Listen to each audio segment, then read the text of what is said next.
Hello guys, welcome to my YouTube channel national exams. जैसे कि आप लोग जानते ही हैं कि एग्ज़ाम बिल्कुल सिर पे आ चुके हैं।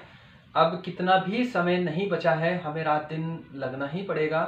तो तैयारी की मैंने एक प्रॉपर रणनीति भी आप लोगों को बता दी है। 2 वीडियो अपलोड हो चुके हैं उसके बारे में, क्योंकि वो थोड़ा सा कंप्लीट रणनीति बताई है। अब तीसरी वीडियो इसमें आ जाएगी कि किस सब्जेक्ट से किस टॉपिक पर आपको ज़्यादा फोकस करना है। ठीक है, तो अभी मैंने टाइम मैनेजमेंट की वीडियो इससे पहले बताई थी और उस वीडियो का लिंक इस वीडियो के लास्ट में डिस्क्रिप्शन में मिल जाएगा। बाकी हिंदी चल रही है, हिंदी बड़ी स्पीड से करेंगे। इसके बाद पुलिस का जैसा आया, जो विज्ञप्ति आ चुकी है, फॉर्म भरवा रहे हैं वो, तो उन्होंने कोई सिलेबस नहीं बदला। ठीक है, सिलेबस के बारे में कोई जिक्र ही नहीं किया है। सिलेबस, इसका मतलब ये है कि सिलेबस कोई नहीं बदला जाएगा। अब हम बिल्कुल टेंशन फ्री होकर रीजनिंग और कंप्यूटर आप लोगों का करा सकते हैं। तो अब से आपकी रीजनिंग की क्लास भी शुरू हो जाएगी और इसके अलावा आप जो भी जीएस में कराना चाहते हैं वो हो जाएगा और उत्तराखंड भी शुरू होने वाला है। चलिए शुरू करते हैं। आज हम पढ़ेंगे हिंदी। हिंदी में है आज व्यंजन की तीसरी क्लास है, क्योंकि पिछली क्लास बहुत छोटी बनी थी और मैंने बताया था कि क्लास 1 में आएगा नहीं, तो अगली क्लास करते हैं।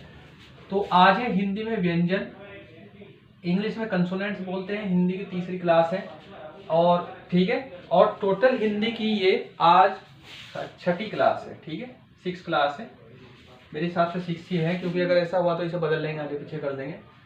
तो आज व्यंजन की क्लास तीसरी और टोटल हिंदी की है छठी।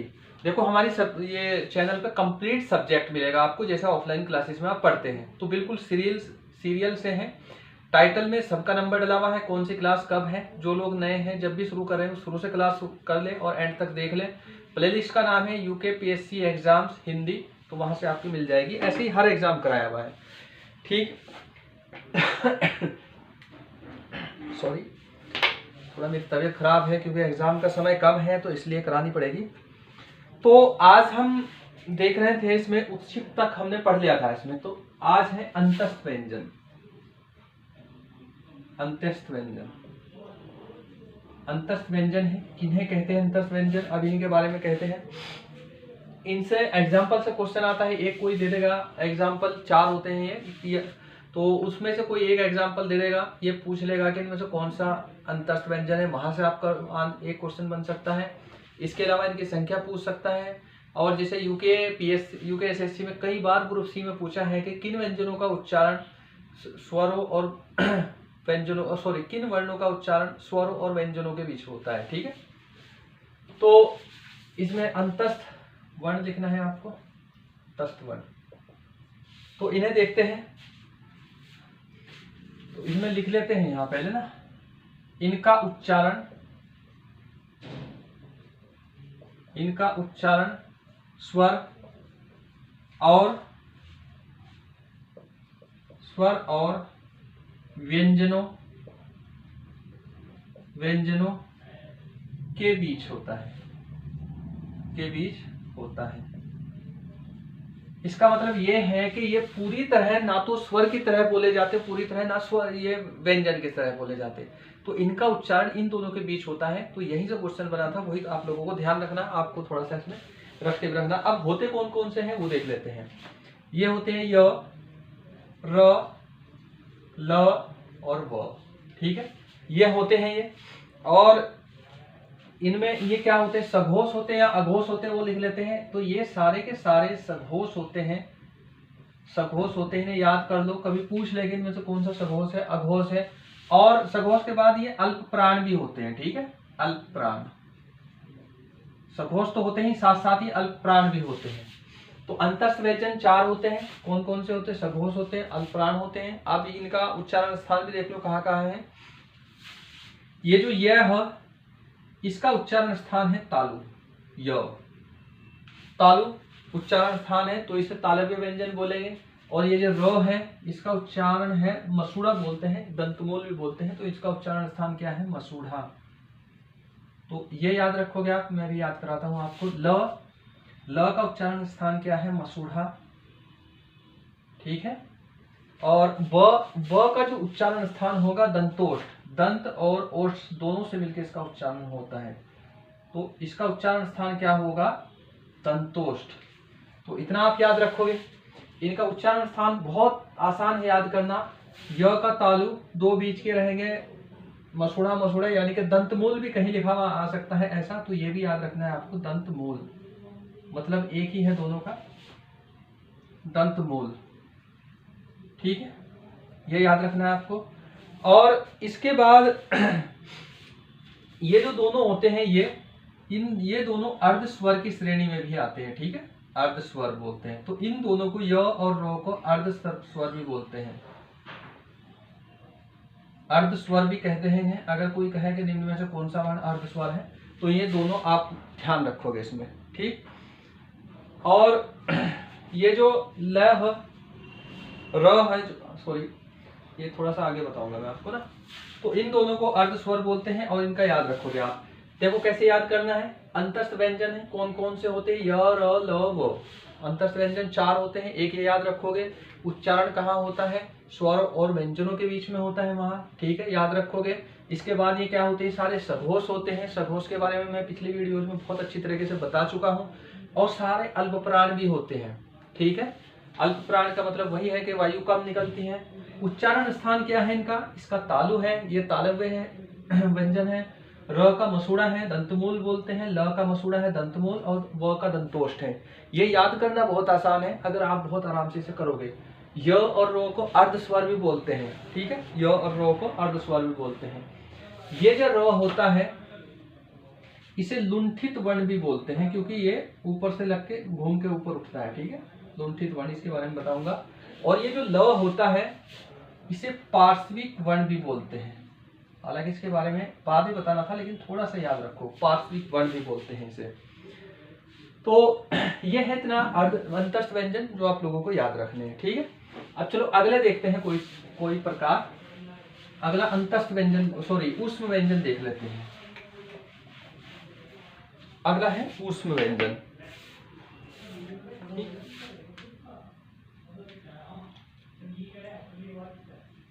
अगला है ऊष्म या संघर्षी भी बोलते हैं इसे, गर्म भी बोलते हैं इसे। ऊष्म बोलते हैं, संघर्षी बोलते हैं, गर्म बोलते हैं, इतने नाम है इसके। तो इसमें क्या होता है कि जैसे हम अपने जो उच्चारण करते हैं, उच्चारण करते समय जहां भी हवा निकलती है उच्चारण स्थान से बिल्कुल रगड़ के निकलती है। जब रगड़ के निकलती है तो वहां गर्मी पैदा होगी, इसी कारण इन्हें ऊष्म बोलते हैं। और रगड़ कर जब ये निकलते हैं तो इस कारण इन्हें क्या बोलते हैं, संघर्षी व्यंजन बोलते हैं। तो इसमें लिखो, इन व्यंजनों के उच्चारण में वायु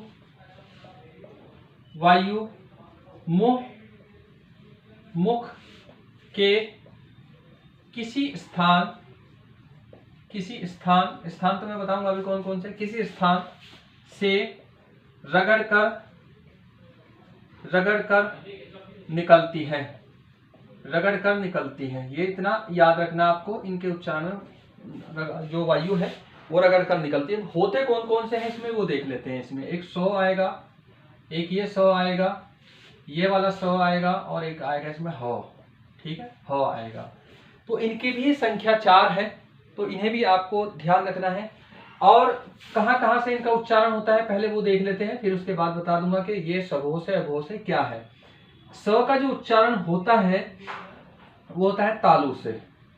ठीक है, और इस वाले स का जो उच्चारण होता है वो होता है मूर्धा से। और ये याद रखना, कई बार एग्जाम में पूछा गया है। ठीक है, इसका उच्चारण क्या होता है, मूर्धा से। और इसका जो उच्चारण होता है ये भी मसूड़ा से होता है, दंतमूल से होता है। तो मसूड़ा लिख सकते हैं या दंतमूल, जैसे पीछे लिखा है अभी। ठीक है, ह का जो होता है ये गले के अंदर होता है, कंठ, वहां से होता है कंठ से। तो तुम लिखोगे इसे कंठ से। तो इसका उच्चारण कहां से होता है ह का, इसका होता है कंठ से। और ये जो तीनों होते हैं, ये तीनों सौ सौ सौ, और एक ये ह होता है अलग अलग। तो ये तीनों होते हैं अघोष महाप्राण। अघोष याद रखना है, अघोष महाप्राण। ये टेबल है, सीधा याद रखोगे तो आसान रहेगा और आपको ज्यादा प्रॉब्लम नहीं होगी। और ये जो ह है अकेला, ये सघोष रहेगा और महाप्राण रहेगा। सघोष रहेगा, महाप्राण रहेगा। तो तो ये याद करना बहुत आसान है। आप अगर बहुत आराम से, जो मैंने बिल्कुल डिटेल से ऑफलाइन क्लास की तरह आप लोगों को पढ़ा रहा हूँ, अगर आप बहुत अच्छे से इसे करोगे तो आपको ज़्यादा प्रॉब्लम नहीं होगी, आप आराम से इसे कर लेंगे। ठीक है,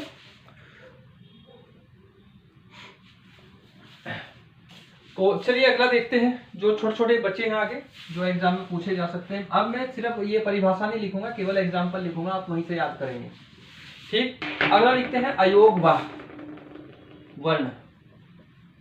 अयोगवाह वर्ण, देखो अयोगवाह किसे कहते हैं? अयोगवाह, अयोग का मतलब किसी के साथ योग ना हो जिसका, तो ऐसे वर्ण जिसका किसी के साथ वर्ण ना हो, यानी कि वर्णमाला में जिसका दोनों ना तो स्वर के साथ उसका मेल जोल हो, ना व्यंजन के साथ मेल जोल हो, उन्हें बोलते हैं अयोगवाह। लेकिन वो वर्णमाला के भाग हैं, उसमें वर्णमाला में रहते हैं। तो इन दोनों को आप लिखोगे, इसके एग्जाम्पल से याद रख लोगे, इसलिए मैंने शुरुआत में ये आप लोगों को गोल करके दिए थे। ठीक है, अब अगला जो वर्ण है उसे बोलते हैं द्विगुणित वर्ण। हालांकि यहाँ से ये बहुत कम पूछा जाता है, लेकिन याद रख लो आप थोड़ा सा, द्विगुणित वर्ण। इसमें कौन कौन से होते हैं? इसमें होते हैं ड और ढ। देखो जो मूल वर्णमाला में ही दोनों हैं ऐसे, लेकिन अलग से मैंने आप लोगों को बताया था, ये ड नीचे एक पॉइंट लगा हुआ, बिंदी लगी हुई, और ये ढ ऐसे है। तो ये ड और ढ जो होता है ये द्विगुणित वर्ण में आते हैं, इन्हें आप याद रखोगे, बहुत आसान है। ठीक है, अब अगले एक और देख लेते हैं, कौन सा बचा है? अब संयुक्त वर्ण बचे हैं, वो कर देते हैं। संयुक्त वर्ण,